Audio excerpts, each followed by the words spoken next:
Hello everyone, আসসালামু আলাইকুম। Study জোনে সবাইকে স্বাগতম। আজকে আমাদের টপিক হচ্ছে মেটাফোর, সিমিলি অ্যান্ড ইমাজারি পার্ট 1। কারণ আজকে আমরা মেটাফোর, সিমিলি এবং ইমাজারির জাস্ট ডেফিনিশন নিয়ে আলোচনা করব এবং এটি কি কারণে ব্যবহার হয় সেটি নিয়ে আলোচনা করব।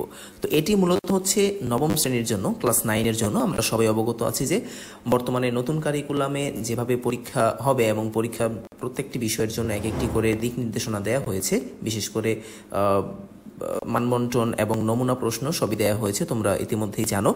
তো আমরা দেখেছি যে অ্যাপ্রিসিয়েটিং পোয়েট্রি নামে যেই পয়েম থেকে অ্যাকচুয়ালি তোমাদের যে প্রশ্নগুলো আসবে, যেমন এটা হচ্ছে ক্লাস 9-এর জন্য, দেখো অ্যাপ্রিসিয়েটিং পোয়েট্রি থেকে 30 মার্কস আসবে। তো মূলত এখানে যে জিনিসটা আমাদের ফোকাস করতে হবে সেটা হচ্ছে যে Literary figures, metaphor, simile and হচ্ছে ইমাজারি। তো এই তিনটা হচ্ছে আমাদের মূলত ফিগার অফ স্পিচ বা লিটারারি ডিভাইস, যেটি আমাদেরকে নবম শ্রেণীর জন্য পড়তে হবে। তো এই তিনটা থেকে প্রশ্ন আসতে পারে। তোমরা নমুনা প্রশ্নটা দেখে নাও একবার, যে নমুনা প্রশ্নে আসলে কিভাবে প্রশ্নটা এসেছে। যেমন আমরা যদি দেখি, দেখো আমরা এটা হচ্ছে এই তো অ্যাপ্রিসিয়েটিং পোয়েট্রি। এখানে হচ্ছে একটি পয়েম এসেছে যে a bird on the wire. তো এই পয়েমটা থেকে দেখো কি ধরনের প্রশ্ন আসবে তোমাদের। প্রথমে হচ্ছে আনসার দ্য ফলোয়িং কোশ্চেন্স। এখানে 5টা প্রশ্ন থাকবে। What is the significance of metaphor? দেখো মেটাফোরটা কি সেটা আমাদের আগে জানতে হবে এবং সেটার সিগনিফিকেন্স কি এই পয়েমের মধ্যে, এটা একটা প্রশ্ন। How does the poet explore the theme of regret in the poem? তো এই পয়েমের মধ্যে, এই যে পয়েমটা আছে, এইখানে আমাদের যে পয়েট রয়েছেন তিনি রিগ্রেট থিমটাকে কিভাবে এক্সপ্লোর করেছেন সেই বিষয়টাকে আমাদেরকে আইডেন্টিফাই করতে হবে। রিগ্রেট মানে কি, মানে কবি এখানে দুঃখ প্রকাশ করেছেন সেটা কিভাবে এবং কোন লাইনগুলোর মাধ্যমে, বা থিমটাকে আমাদের খুঁজে বের করতে হবে। তারপর হচ্ছে what role does the imagery play in conveying the poem's theme? তাহলে এই যে কবিতা, এই যে পয়েম, এখানে আমাদের ইমাজারির কি ভূমিকা আছে, ইমাজারিটা কি সেটা আমাদের জানতে হবে। একটু আগেই বললাম তিনটা ফিগার অফ স্পিচ সম্পর্কে আমাদের জানতে হবে, মেটাফোর, সিমিলি আর হচ্ছে ইমাজারি। তো দেখো এই 5টা প্রশ্ন আসবে এরকম। এখানে তোমরা শর্ট আনসার করবে 2 নাম্বার করে প্রতিটা প্রশ্নে। এরপর যেটা আসবে দেখো, রিড দ্য পয়েম অ্যাগেইন, তুমি আবার কবিতাটি পড়ো, and identify 3 metaphors and 2 similes used in the poem. তো এই যে পয়েমটা আছে, এখান থেকে তোমার 3টা মেটাফোর আইডেন্টিফাই করতে হবে। ফার্স্ট অফ অল 3টা মেটাফোর তুমি আইডেন্টিফাই করবে এবং 2টা সিমিলি আইডেন্টিফাই করবে। তো তুমি যখন মেটাফোরের ডেফিনেশনটা পড়বে, যে what is metaphor, what is simile, what is ইমাজারি, তখন তুমি এই পয়েমটা পড়েই বুঝতে পারবে যে আসলে এখানে কোনটা কি। ওকে, তাহলে দেখো এখানে তো 3টা মেটাফোর এবং 2টা সিমিলি আমাদেরকে বের করতে হবে। Then explain the purpose of their uses. তাহলে খেয়াল করে এখানে 2টা বিষয়, এক হচ্ছে আমাদেরকে আইডেন্টিফাই করতে হবে কোনটা মেটাফোর, কোনটা সিমিলি। সেকেন্ড হচ্ছে এগুলোর পারপাস সম্পর্কে আলোচনা করতে হবে, যে এই যে মেটাফোরটা এখানে ইউজ হলো কেন ইউজ হলো, এই যে সিমিলিটা ইউজ হলো এটা ইউজ হওয়ার কারণটা কি, কি কারণে এটা ইউজ করা হয়েছে, বা পয়েট কি কারণে এটি ইউজ করেছে সেটি আমরা দেখব। এবং থার্ড হচ্ছে read the poem again and express your feelings. তাহলে তুমি তোমার মতামত দিবে এই কবিতাটা পড়ে। এটা হচ্ছে এই মানে পয়েম থেকে, পোয়েট্রি থেকে 3টা প্রশ্ন। তো আজকের যেই লেসন, সেটা আজকের লেসনে আমরা জানবো যে মেটাফোর, সিমিলি অ্যান্ড ইমাজারি ডেফিনিশন সম্পর্কে এগুলো কি। তো আমরা আজকের পড়া শুরু করি। প্রথমে আমরা জানবো মেটাফোর নিয়ে। দেখো আমি সুবিধার্থে আগে লিখে রেখেছি মেটাফোর, সিমিলি অ্যান্ড ইমাজারি। প্রথমে আজকের পাঠে যেটা আমরা জানবো definition, what is metaphor, what is simile and what is ইমাজারি। এরপর আমরা এটার পারপাস সম্পর্কে আলোচনা করব, যে এগুলো কি পারপাসে অ্যাকচুয়ালি ব্যবহার হয়। ওকে, এবং ভিডিও তোমরা যখন ক্লাস করতে থাকবে বিভিন্ন সময়ে তোমরা স্ক্রিনশট নিয়ে রাখতে পারবে, যে যেমন মেটাফোরের যে এক্সাম্পলগুলো আছে, এটা তোমরা চাইলে এখন স্ক্রিনশট দিয়ে রাখতে পারো। এখান থেকে তোমরা বুঝতে পারবে যে মেটাফোরের এক্সাম্পলগুলো কেমন হয়। বাংলায় এক্সাম্পল রেখেছি আমরা যাতে আমাদের বুঝতে সুবিধা হয়। তো প্রথমে আমরা মেটাফোর সম্পর্কে জানবো, যে মেটাফোরের ডেফিনেশনটা কি, what is metaphor. First of all, a metaphor is a figure of speech. Metaphor হচ্ছে একটি figure of speech that directly compares two unrelated things by stating one is another without using like or as. এটা হচ্ছে মেটাফোরের definition. কি বোঝানো হচ্ছে এখানে? দেখো যে ম্যাটাফোর হচ্ছে এমন একটা ফিগার অফ স্পিচ যেটা হচ্ছে দুইটা আনরিলেটেড থিংস, দুইটা ভিন্ন ভিন্ন জিনিসকে একটার সাথে আরেকটাকে তুলনা করে, even by stating one is another, মানে এমনভাবে তুলনা করে যে এই জিনিসটাই হচ্ছে আরেকটা। হ্যাঁ, যেমন এখানে দেখো বিভিন্ন উদাহরণ আমি রেখেছি এখানে, এবং এখানে একটা গুরুত্বপূর্ণ বিষয় হচ্ছে লাইক অর অ্যাজ, এই দুইটা ওয়ার্ড ব্যবহার করা যাবে না। যদি এই দুটো ওয়ার্ড ব্যবহার করি এরপরে আমরা দেখতে পারবো সেটি কিন্তু সিমিলি হয়ে যাবে।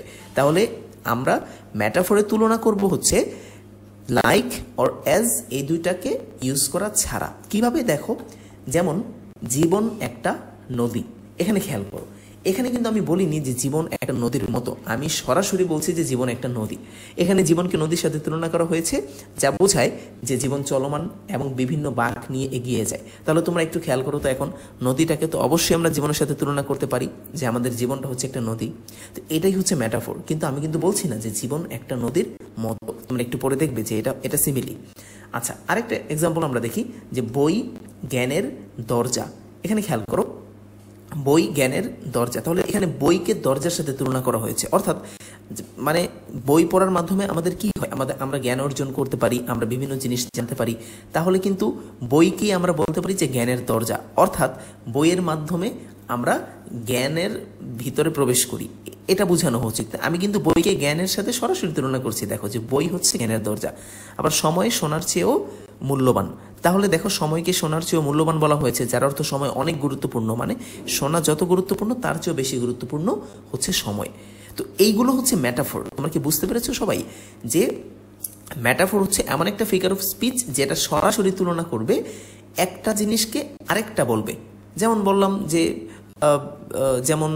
বললাম যে তুমি একটা পাগল, তো এখানে তোমাকে কিন্তু আমি পাগল বলি নাই, মানে আক্ষরিক অর্থে তুমি কিন্তু পাগল না, তোমাকে তুলনা করলাম।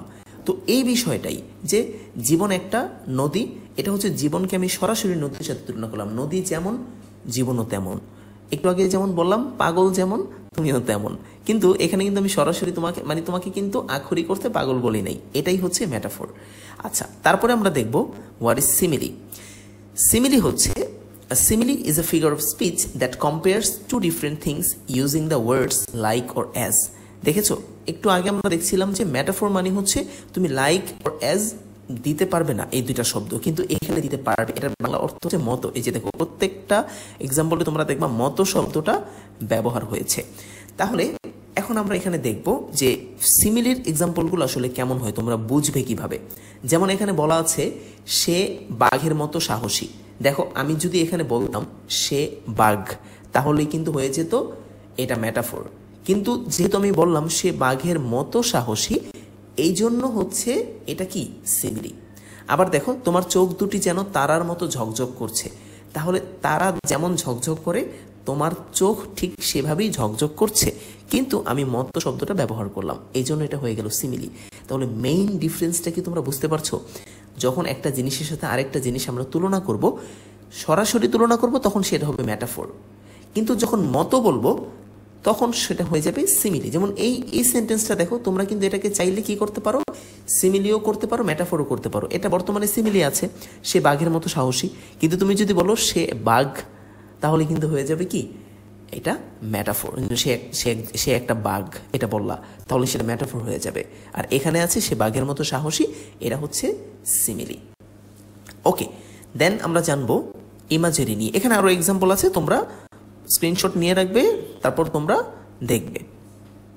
এরপর ইমাজেরি কি দেখো, imagery refers to descriptive language that appeals to the senses, sight, sound, touch, taste and smell, creating vivid mental pictures. এখানে দেখো, ইমাজেরির যে মেইন বিষয় সেটা হচ্ছে তোমার সেন্সগুলোকে কি করবে, এটি মানে তুমি যখন পড়বে তখন তুমি সেন্স দিয়ে এটাকে অনুভব করতে পারবে। এর মানে হচ্ছে তুমি যখন একটি সেন্টেন্স পড়বে তখন তুমি এটাকে অনুভব করতে পারবে। তো এটা কিভাবে অনুভব করবে, আমাদের যে সেন্সগুলো রয়েছে, সাইট, তুমি মনে হবে যে তুমি দেখতে পাচ্ছ, মনে হবে যে তুমি শুনতে পাচ্ছ, মনে হবে যে তুমি স্পর্শ করতে পারছো, মনে হবে যে তুমি টেস্ট করছো, স্বাদ নিচ্ছ, আবার মনে হবে যে তুমি ঘ্রাণ পাচ্ছ। এরকম দেখো, এই সেন্টেন্সগুলো পড়ে দেখো, সত্যি এরকম মনে হবে। গাছের পাতা দিয়ে মৃদু বাতাস বয়ে গেল, যেন পাতাগুলো মিষ্টি সুরে গান গাইছে। এখানে খেয়াল করো, আমরা কি পাতার শব্দটাকে অনুভব করতে পারি না? আবার দেখো তো, গাছের পাতা দিয়ে মৃদু বাতাস বয়ে গেল, যেন পাতাগুলো মিষ্টি সুরে গান গাইছে। মানে পাতার শব্দটা কিন্তু আমরা ইমাজিন করতে পারছি। তারপর দেখো, সূর্যাস্তের সময় আকাশটা লাল কমলা রঙে ভরে গেল, যেন কেউ রং তুলি দিয়ে আঁকছে। এখন তুমি খেয়াল করো, তোমার চোখে কিন্তু আকাশের একটা রং ভেসে আসছে। আবার তার হাতের গরম রুটির গন্ধ চারপাশে মিষ্টি ঘ্রাণ ছড়িয়ে দিল। এখানে দেখো, আমরা অনুভব করছি যে আমাদের হাতে একটা গরম রুটি আছে এবং সেটা থেকে সুন্দর একটা স্মেল বের হচ্ছে। আবার বর্ষার প্রথম বৃষ্টির শব্দ, যেন পৃথিবী নতুন করে প্রাণ পাচ্ছে। তাহলে দেখো, এখানে কিন্তু এই যে বর্ষার যে একটা বৃষ্টির যে একটা শব্দ এবং পৃথিবীর যে সতেজতা, যে প্রথম বর্ষাকাল আসলে আমাদের যেমন আমরা ফিল করি, যেমন অনুভব করি সেটা। আবার শীতের সকালে ঘাসের ওপর ছোট ছোট শিশির বিন্দু, যেন মাটির বুকে মুক্তা ছড়ানো। এখানে কিন্তু আমরা যে তোমরা একটু ইমাজিন করো যে সকালবেলা ঘাসের উপর শিশির পড়েছে এবং সেটা সূর্যের আলো পড়ে সেটা কি জ্বলজ্বল করছে। এই যে বিষয়টা, এইটা হচ্ছে ইমাজেরি। যে আমরা একটা পড়ার একটা লাইন, একটা টেক্সট, একটা সেন্টেন্স পড়ার মাধ্যমে কি হবে, সেটা আমাদের চোখে ভেসে উঠবে, বা আমরা সেটা স্পর্শ অনুভব করতে পারবো, বা আমরা সেটা স্বাদ অনুভব করতে পারবো। এটাই হচ্ছে ইমাজেরি। তাহলে একটু শর্ট করি আমরা, সেটা হচ্ছে ম্যাটাফোর। আমরা দেখলাম যে ম্যাটাফোরের বিষয়টা হচ্ছে কি, এটা সরাসরি একটা জিনিসের সাথে একটা জিনিসকে তুলনা করবে, একটার সাথে আরেকটাকে সরাসরি তুলনা করবে। যেমন তুমি আমার জীবনের আলো, এইখানে কাউকে তোমার আলোর সাথে তুলনা করা হয়েছে এবং সেই ব্যক্তি তোমার জীবনে সুখ এনে দেয়, সেই ব্যক্তি তোমার জীবনে সবকিছু, এরকম বিষয় একটা মনে হয়। এটা হচ্ছে সরাসরি তুলনা। কিন্তু যদি এই সেন্টেন্সটাকে আমরা কি বলতাম, সিমিলি বলতাম, তাহলে আমি বলতে পারতাম যে তুমি আমার জীবনে একটা আলোর মতো, তখন সেটা হয়েছে তো সিমিলি। যেমন দেখো, তোমার হাসি ফুলের মতো সুন্দর। তো এখানে হচ্ছে আমি তোমার হাসিটাকে ফুলের মতো, মানে ফুলের সৌন্দর্যের সাথে তুলনা করলাম, কিন্তু মতো বা লাইক, ইংরেজিতে লাইক অথবা অ্যাজ শব্দটা ব্যবহার করলাম। এইটা হচ্ছে কি, এটা হচ্ছে সিমিলি।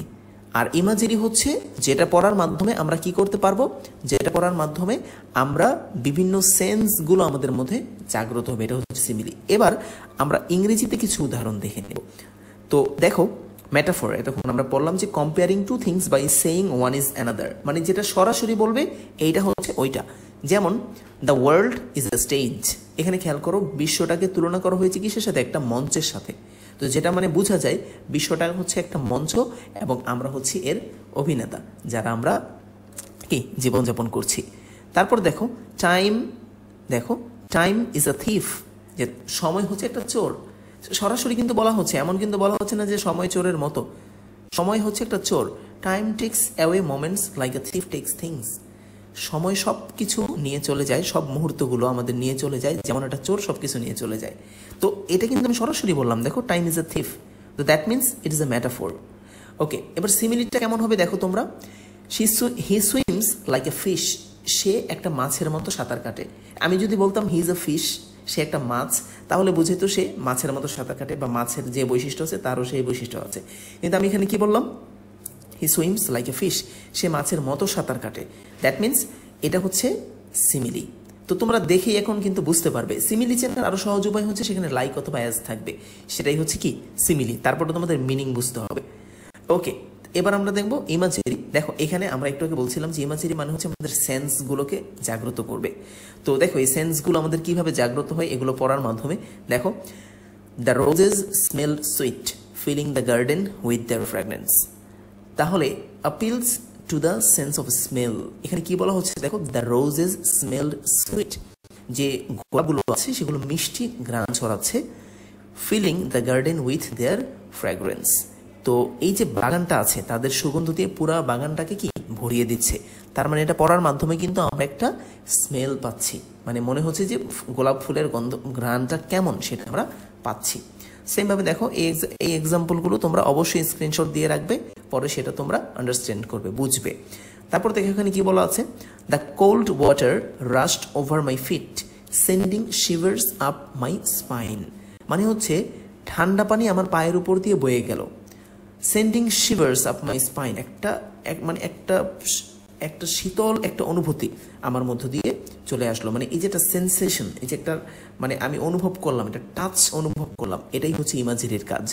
তাহলে এবার আরেকটু সামারাইজ করি আমরা, সেটা হচ্ছে মেটাফোর যখন একটা বস্তুর সাথে আরেকটা বস্তু সরাসরি তুলনা করবে, সিমিলি হচ্ছে যখন মতো শব্দটা বা লাইক অথবা অ্যাজ ব্যবহার করে তুলনা হবে যে একটা জিনিস আরেকটা জিনিসের মতো, এবং ইমাজিরি হচ্ছে একটা বিষয় পড়ে কি সেটা সেন্স দিয়ে অনুভব করতে পারবো। এরপর আসো তোমাদের পরীক্ষা কিভাবে আসবে, যেটা হচ্ছে আসল বিষয়, purposes of using metaphor and simile in a poem, যে একটা কবিতায় মেটাফোর, সিমিলি অ্যান্ড ইমাজিরি কেন ব্যবহার হয়।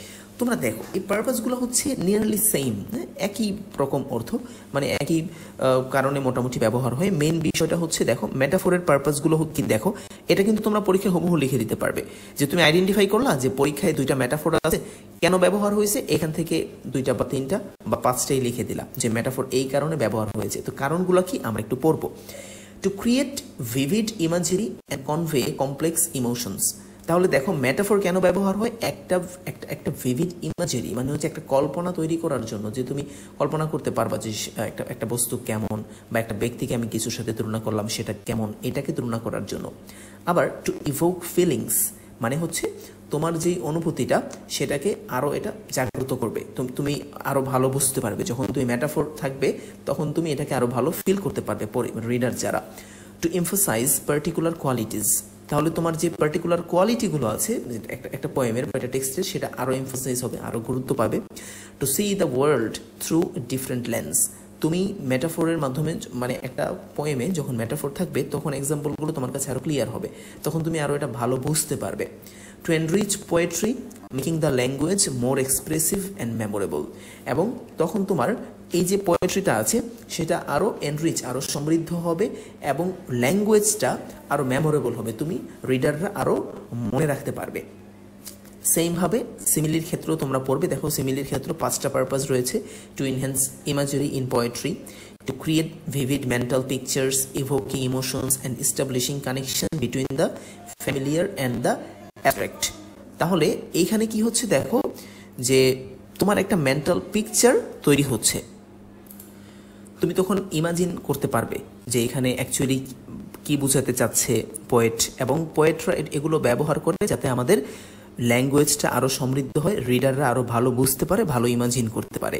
এগুলো কিন্তু তুমি পরীক্ষায় সরাসরি লিখে দিতে পারবে, যে পারপাস অফ সিমিলি মানে যখন একটা সিমিলি তুমি আইডেন্টিফাই করতে পারবে, এখান থেকে একটা বা দুইটা বা তিনটা তুমি লিখে দিতে পারবে। এরপর দেখো পারপাস অফ ইমাজিরি, ইমাজিরির বিষয়টা হচ্ছে এটা হচ্ছে মেইন, এই যে প্রথমটা, to appeal two the senses helps readers to experience the scene through sight, sound, smell, touch or taste, মানে তোমার লেখাগুলো এরকম হবে যেটার মাধ্যমে তুমি বুঝতে পারবে যে তোমার সেন্সগুলো জাগ্রত হচ্ছে, মানে তুমি সেন্স দিয়ে বুঝতে পারছো, ফিল করতে পারছো, এটা হচ্ছে ইমাজিরির কাজ। তো এগুলো কিন্তু তুমি সরাসরি পরীক্ষায় ব্যবহার করতে পারবে, যখন তুমি দেখবে যে ইমাজিরি আইডেন্টিফাই করতে পারলা, এখান থেকে দুইটা বা তিনটা লিখে দিতে পারবে। এরপর ওভারঅল বিষয়টা তুমি চিন্তা করো, এই যে এই পাঁচটা, এটা হচ্ছে ওভারঅল, মানে সিমিলি, মেটাফোর, ইমাজিরি কেন ব্যবহার হয়, যে ক্ল্যারিফাইং কমপ্লেক্স আইডিয়াস, মানে তোমার একটা কঠিন জিনিসকে তোমার কাছে সহজভাবে তুলে ধরার জন্য পোয়েট্রি এগুলো ব্যবহার করে। ডিপিং ইমোশনাল কানেকশন, যে তোমার সাথে লেখার সাথে তোমার একটা ইমোশনাল কানেকশন ক্রিয়েট করা হয়। ইনহ্যান্সিং ক্রিয়েটিভিটি, এগুলো যখন ব্যবহার করা হয় তখন কি হয়, লেখার মধ্যে ক্রিয়েটিভিটি বৃদ্ধি পায়, আমরা আরো ভালো বুঝতে পারি, এক্সাম্পলগুলো ভালো হলে আমরা সহজেই বুঝতে পারি, রিডাররা অ্যাট্রাক্ট হয়। দেখো ইমপ্রুভিং রিডার্স এঙ্গেজমেন্ট, তুমি যখন আমরা পড়ি তখন আরো আমাদের যেই পোয়েট্রিটা আছে সেটার সাথে আমাদের সম্পর্ক আরো বৃদ্ধি পায়। এনরিচিং পোয়েট্রি, এবং কবিতাটাকে আরো সমৃদ্ধ করতে এটা ব্যবহার হয়। তাহলে আমরা জানলাম যে মেটাফোর কি, সিমিলি কি, ইমাজিরি কি, ঠিক আছে, আমরা এটা জানলাম, এবং এটা পড়ার মাধ্যমে তুমি যখন একটি পোয়েট্রি পড়বে তখন সেখান থেকে মেটাফোর, সিমিলি অথবা ইমাজিরি আইডেন্টিফাই করতে পারবে, এবং আইডেন্টিফাই করে সেটার পারপাস কি সেই হিসেবে তোমরা এগুলো লিখে দিবে। তাহলে তোমরা এগুলো অবশ্যই স্ক্রিনশট দিয়ে তোমরা খাতায় লিখবে এবং করবে যে কোনটা কি কারণে ব্যবহার হয়, পারপাস অফ মেটাফোর, এটা হচ্ছে পারপাস অফ সিমিলি, এবং এটা হচ্ছে পারপাস অফ ইমাজিরি। তাহলে এগুলো আমরা পরীক্ষায় হুবহু লিখে দিতে পারবো, এবং এটা হচ্ছে ওভারঅল, মানে এটা সব জায়গায় তুমি লিখতে পারবে এই বিষয়গুলা, যে এই পাঁচটা। ঠিক আছে, তাহলে পার্ট 2-তে আমরা যে কোনো একটি পয়েম নিয়ে আলোচনা করব এবং সেই পয়েম থেকে মেটাফোর, সিমিলি এবং ইমাজারি আইডেন্টিফাই করে পরীক্ষায় কীভাবে আনসার করতে হবে সেই বিষয়টা আমরা দেখব। ঠিক আছে, তাহলে তোমাদের সাথে দেখা হচ্ছে নেক্সট ক্লাসে ইনশাল্লাহ মেটাফোর, সিমিলি এবং ইমাজারির সেকেন্ড পার্ট নিয়ে। আল্লাহ হাফিজ।